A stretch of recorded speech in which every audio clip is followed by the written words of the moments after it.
ये है बुनसन बर्नर। हमने इसे क्या किया है कि गैस से कनेक्ट कर दिया है।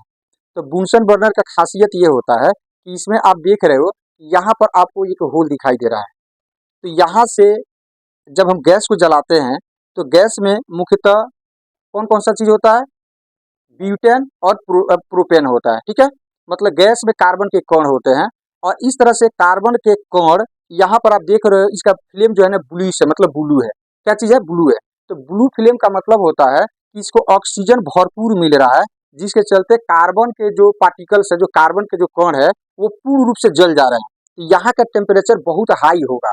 जैसे जैसे ऊपर हम जाएंगे ना, टेम्परेचर क्या होते जाएगा, कम होते जाएगा।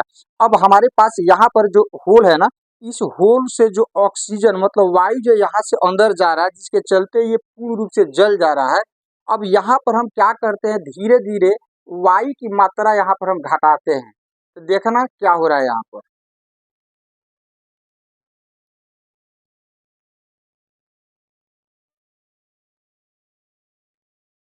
क्या हो रहा है,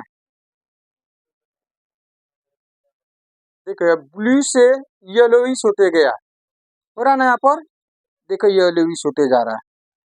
देखो यहाँ पर जैसे जैसे इस वायु की मात्रा हम कम कर रहे हैं, सप्लाई कम कर रहे हैं, वैसे वैसे इसका फिल्म का कलर बदल रहा है।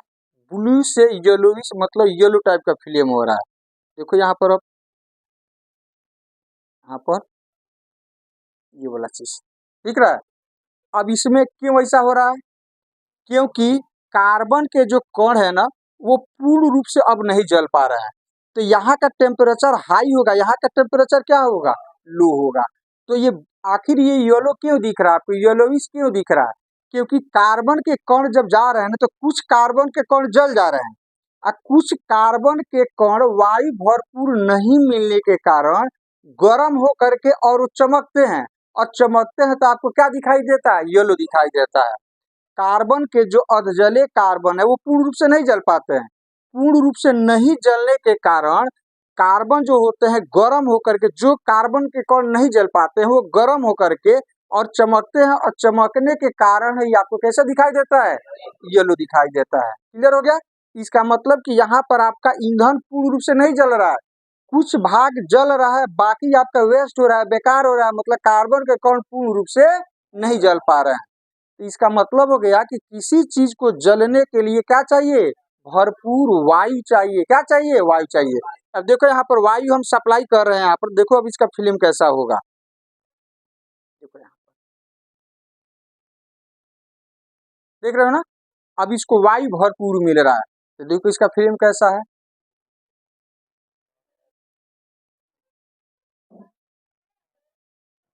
मैग्नीशियम के फीता को, ये हो गया मैग्नीशियम का फीता।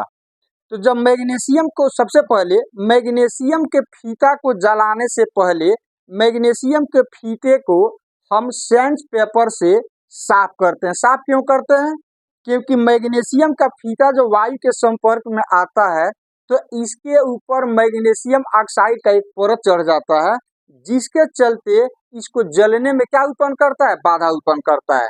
क्योंकि मैग्नीशियम और वायु के बीच में परत आ जाता है, और किसी चीज को जलने के लिए क्या चाहिए, वायु चाहिए।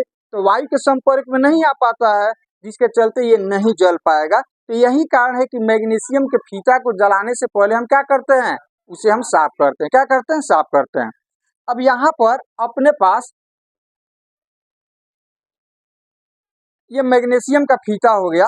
आप डायरेक्ट इसको हीट मत करना, मतलब डायरेक्ट मत देखना, क्योंकि जब ये जलेगा तो इसका टेम्परेचर कितना हो जाएगा, अप्रोक्स 2000 से 3000 डिग्री सी के आसपास हो जाएगा। ठीक है, तो थोड़ा सा अपने नज़र को थोड़ा सा इधर उधर करके आप इसके ऊपर नज़र रखना, ध्यान देखना। चलो इसको हम जलाते हैं और देखते हैं क्या होता है।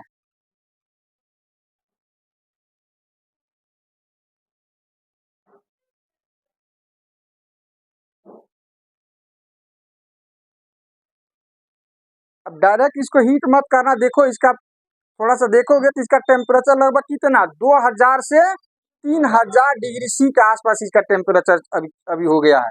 ठीक है, इस तरह से ये जल रहा है और जल करके ये एक श्वेत चूर्ण बनेगा। क्या बनेगा, ये श्वेत चूर्ण बनेगा। पकड़ो इसको, तो श्वेत चूर्ण बनेगा ये श्वेत चूर्ण।